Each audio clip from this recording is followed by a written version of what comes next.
आज के दिन मैंने अपने से एक बड़े इंसान को बिल्लियों बोल रहा हूँ, बिल्लियों की आदत पड़ चुकी है वॉइस ओवर करते करते, एंड्स को मारते हुए देखा। वो इंसान मेरे से बड़ा था इसलिए मैं उसको डांट के तो नहीं बोल सकता था, तो इसीलिए मैंने उसे अच्छे से समझाना ही सही समझा। तो आज उस इंसान को मैंने जो भी समझाया था वही सब चीज़ें मैं आपको भी समझाऊंगा, जिसे सुनकर आपको यही लगेगा कि एंड्स की अपनी ही एक पूरी अलग दुनिया होती है। जैसे हम लोग एटॉमिक लेवल की दुनिया को बहुत बड़ी दुनिया मानते हैं, एंड्स को शायद हम लोग उतना ना माने, लेकिन हाँ, एंड्स की दुनिया हमारी दुनिया फिर एटॉमिक वर्ल्ड की दुनिया से बिल्कुल भी अंतर नहीं है। एंड सबसे कॉमनली जाने जाने वाली इंसेक्ट है। ये सबसे छोटी है उन सब में से, लेकिन उन सब में से सबसे ज़्यादा बुद्धिमान भी एंड्स ही होती हैं। वैसे तो एंड्स की बहुत सारी स्पीशीज़ इस पृथ्वी पे मौजूद हैं, लेकिन जो सबसे कॉमनली जाने जाने वाली एंड्स हैं वो है रेड वाली और ब्लैक वाली। आई एम श्योर कि आप में से ऑलमोस्ट हर किसी ने देखा होगा, ऑलमोस्ट नहीं, हर किसी ने इन एंड्स को देखा होगा। शायद रेड ना देखा हो, लेकिन ब्लैक तो ज़रूर सब नहीं देखा होगा। सोचते थे कि जो रेड एंट है वो बुरी एंट है और ब्लैक वाली अच्छी एंट है। इसका कुछ लॉजिक नहीं बनता है, लेकिन शायद हम लोग को रेड खतरा का कलर लगता था, और जितने भी कार्टून्स और एनिमेस हम लोग बचपन में देखे हैं उसमें यही था कि रेड कलर बुरा होता था, खतरा होता था। बचपन में शायद हम में से सब लोग चींटियों की हरकतों पर गौर किया करते थे, देखते थे कि वो असल में क्या कर रही हैं। लेकिन बड़े होते होते हम लोग का उनमें इंटरेस्ट कम हो गया। हमें लगता था ये कितनी कॉमन सी चीज़ है, हम इनके बारे में बचपन में तो कुछ जान नहीं पाए, और जब बड़े होने की उम्र आई, जब हम कुछ शायद कुछ जान सकते हैं इनके बारे में, तब हमारा उनमें से इंटरेस्ट ही चला गया। लेकिन कुछ लोगों का था, तो उन्हीं लोगों की मेहनत से ये वीडियो बनी है एक्चुअली। मतलब जो भी चीज़ें मैंने बताई हैं वो उन लोगों की मेहनत है कि मैं आज आपके सामने ये सब कुछ पढ़ पा रहा हूँ। लेकिन मैं आपको बता दूँ, साइंस की आंखों से, और ख़ासकर साइंस की आंखों से, हाँ साइंस की आंखों से, कोई भी चीज़ नॉर्मल नहीं होती है। आई मीन हमने अपने शरीर के सिंगल सेल के बारे में इतना कुछ जानने को मिला है कि आज जो भी बायोलॉजी स्टूडेंट होगा, फिर जो भी क्लास 6-7 के ऊपर का स्टूडेंट होगा, उसे लगता है, ये तो पक्का लगता होगा कि हाँ, हमारी बॉडी के अंदर बहुत सारी डिटेल है जो कि नेचर नहीं दी है। इसीलिए मेरा तो ये मानना है कि नेचर सबसे ऊपर है, उसी के बाद जिसे भी आप रैंक करना चाहो। चींटियाँ जनरली एंट हिल्स में रहती हैं, नॉट एंट हिल्स। इन्हें नेस्ट भी कहा जाता है। जनरली नहीं, ये हमेशा इन्हीं में रहती हैं। सिर्फ एक एंट हिल में 100 सैकड़ों कमरे और पैसेजेस होती हैं। पैसेजेस जैसे गैलरी हमारे घरों में होती हैं, और रूम्स तो हम मेरे ख्याल से हम सब जानते हैं। तो हाँ, ये फैक्ट है कि इसमें एक एंट हिल्स में इतनी सारी जगह होती है और इतने सारे रूम्स होते हैं। इस एंट हिल की एक क्वीन होती है, एक क्वीन एंट होती है, रानी होती है। उन्हीं सैकड़ों रूम्स में से कुछ रूम्स में ये क्वीन एंट अंडे देती है, और इन रूम में, इसके एंट हिल्स में नर्सरीज भी होती हैं ग्रब्स के लिए। शायद आप सोच रहे होंगे ग्रब्स क्या होता है, तो न्यू बॉर्न एंड्स को ही ग्रब्स कहा जाता है। उन वर्कर्स भी यहाँ पे होती हैं। वर्कर्स और नर्सरीज़ के लिए अलग अलग रूम्स होते हैं।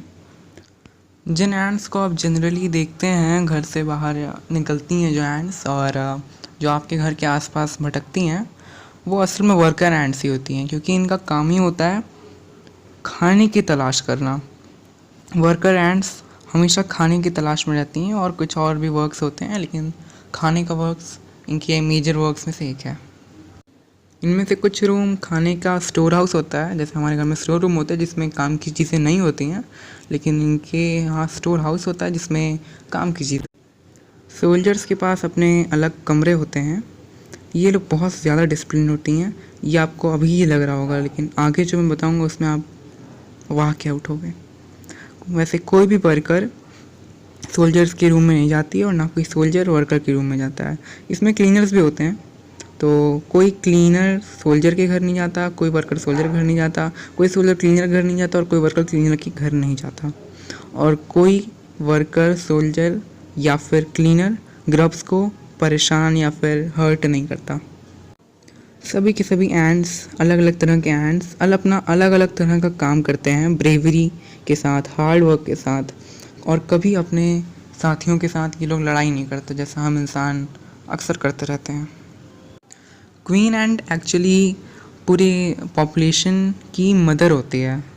इसके पास 2 विंग्स होते हैं जो कि इसे आगे ये काट कर निकाल देती है, इसके बारे में बताऊंगा। तो ये उस समय एक वेडिंग फ़्लाइट लेती है समर के समय में, जिस दिन बहुत गर्मी हो और समर का मौसम भी हो। ये अपना एंटिल छोड़ देती है एक मेल एंट या फिर एक ड्रोन से मिलने बहुत ऊंचाई पर आसमान में, और जब ये वापस पृथ्वी पर आती है, जब ये वापस अपने एंटिल में जाती है, तो पहले तो ये अपने पंखों से आज़ाद हो जाती है और दूसरा इसके पास और कुछ नहीं, ये सिर्फ अंडे देती है। फिर एग्स हैच हो जाते हैं, उनमें से ग्रब्स आ जाते हैं। ग्रब्स उसने बताया एंड्स के बच्चे।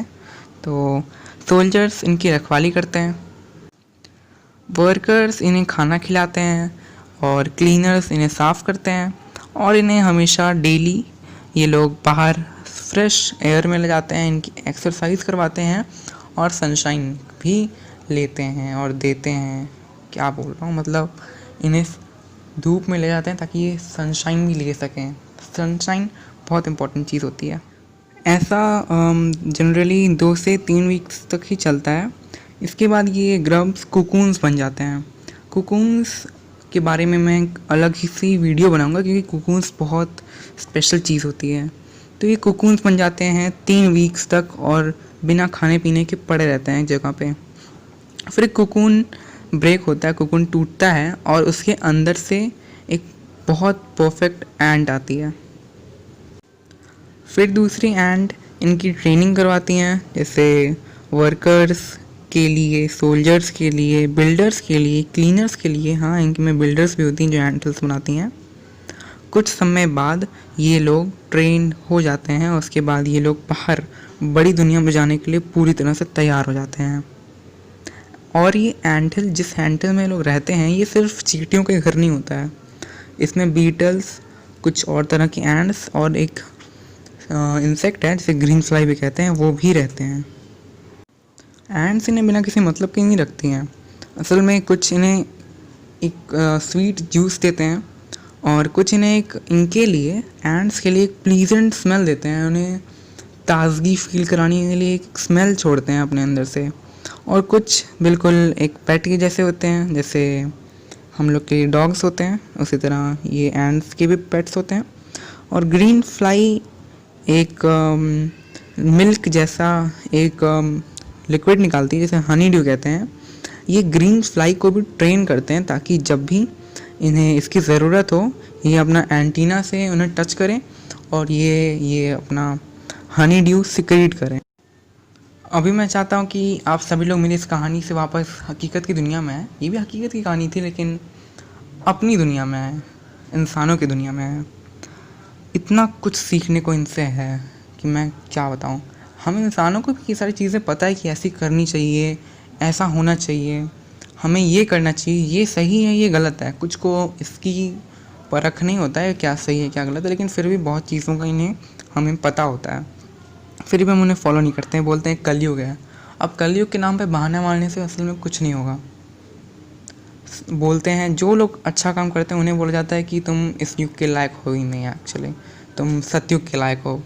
तो ये बात सही नहीं है। तो इसीलिए इस बात को सुन के डीमोटिवेट नहीं होना चाहिए। तो अच्छा काम कर रहा है तो उसे कंटिन्यू रखना चाहिए। इनसे हम बहुत कुछ सीख सकते हैं, जैसे सेंस ऑफ ड्यूटी का सेंस होना, हमें कब काम कौन समय पे करना चाहिए और कब काम कैसे करना चाहिए और कब काम को कभी टालना नहीं चाहिए जो काम हमारे ग्रुप के लिए इम्पोर्टेंट हो। हार्ड वर्क तो एक कंट्रोवर्शियल चीज़ है क्योंकि कुछ लोग बोलते हैं स्मार्ट वर्क करो, कुछ लोग बोलते हैं हार्ड वर्क करो। मैं बोलता हूँ दोनों करो, क्योंकि कभी कभी हार्ड वर्क भी ज़रूरी होता है और स्मार्ट वर्क तो लॉन्ग टर्म में काम करेगा। फिर है डिसिप्लिन सबने सुना होगा और सबने इसके बारे में पढ़ा भी होगा। तो जहाँ से आपने पढ़ा है वहाँ से आप डिसिप्लिन के बारे में और चीज़ जान सकते हैं। मैं आपको बस ये बताना चाहूँगा, जो भी चीज़ करते हैं उस चीज़ में कांस्टेंट रहना डिसिप्लिन में बहुत ऊपर रैंक करता है। और बहुत सारी चीज़ें हैं डिसिप्लिन के बारे में, इसके ऊपर भी मैं अलग वीडियो बनाऊँगा। और है केयर फॉर यंग वंस, अपने अपने से छोटों के ऊपर केयर करना। हम लोग भी इंसान भी करते हैं लेकिन इतना नहीं। साफ़ सफाई के बारे में हम लोग इस समय बहुत सुन रहे हैं। तो साफ़ सफाई तो कोरोना के समय में बहुत ज़रूरी है। और ये एक सिर्फ कोरोना के टाइम पर ही नहीं, कोरोना फैलने की वजह भी एक तरह से हम कह सकते हैं कि साफ़ सफाई की कमी होना। ये एक वायरस था और वायरस जानवरों से फैला है, और इसीलिए सभी चीज़ में हम लोगों को क्लीनलीनेस रखनी चाहिए, साफ़ सफाई रखनी चाहिए। और लॉयल्टी तो अपने घर के लिए होनी चाहिए, ये हम इंसानों में भी है, लेकिन लॉयल्टी इसे नहीं कह सकते हैं, इसे ग्रीड कह सकते हैं। हम इसे सेल्फिशनेस कह सकते हैं।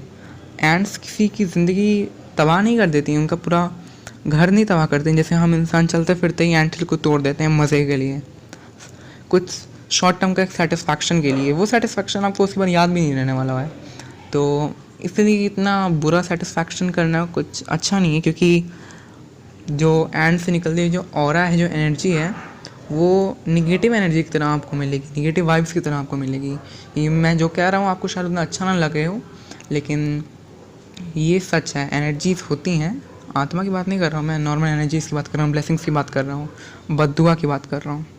ये होती हैं एक्चुअली, इसके ऊपर भी मैं वीडियो बनाऊँगा। तो हाँ, लॉयल्टी रखनी चाहिए, ग्रीड नहीं। हाँ, मुझे पता है कि मेरी वीडियोस जैसा मैंने अपने चैनल के बैनर में लिखा है कुछ उस तरह से नहीं आती हैं, जिसमें मैंने लिखा है वेडनेसडे और संडे। कुछ इश्यूज़ की वजह से मेरी वीडियो इस समय नहीं आ पाती हैं, लेकिन मैं हमेशा ट्राई करूँगा कि मेरी वीडियोस जब मैंने बताया तभी आए। मेरी गलती है एक्चुअली ये, लेकिन फिर भी मैं ट्राई करूँगा इस चीज़ के बारे में। लेकिन हाँ, ये भी है कि मैं उसी के या तो एक दिन बाद ही एक्चुअली बाद ही में डालूँगा। तो हाँ, संडे का मंडे हो सकता है और वेडनेसडे का थर्सडे हो सकता है। तो इसके लिए आपने ये नहीं सोचना कि मैं भूल चुका हूँ और मैं यूट्यूब छोड़ चुका हूँ इस बार, क्योंकि मैंने स्टार्ट किया, इसमें जल्दी छोड़ने वाला हूँ नहीं। अब तो यूट्यूब पे भी बोल दिया, अब तो छोड़ना मुश्किल लग रहा है। और एंड में मैं बताना चाहूँगा कि ये जो मैंने आपको डॉक्यूमेंट्री, शॉर्ट डॉक्यूमेंट्री जो मैंने एंड्स के ऊपर आपको बनाई है, ये मैंने अपनी book an alien hand class 7th की NCERT बुक है ये एक्चुअली। तो उसका पहला चैप्टर द टाइनी टीचर से ये मैंने सब कुछ देख के बनाया है, इसी से इंस्पायर होके बनाया है। और ये पूरी जो भी मैंने चीज़ आपको बताई है, ये वहीं से अडाप्टेड है। तो इसीलिए मैंने ये सही सोचा, ये सही समझा कि मैं एंड में NCERT को क्रेडिट दे दूँ इस चीज़ के लिए। और हाँ, सब्सक्राइब या फिर शेयर करने से आप छोटे नहीं हो जाएंगे, तो इसीलिए सब्सक्राइब तो करना ही है सबको। पूरे सब्सक्राइबर मेरी वीडियो नहीं देख रहे हैं, I mean 30 सब्सक्राइबर, 31 हो गए हैं, वो भी मेरी पूरी वीडियो नहीं देख रहे, शायद 10-15 ही देख रहे हैं। तो सब लोग देखें, मज़ा आएगा।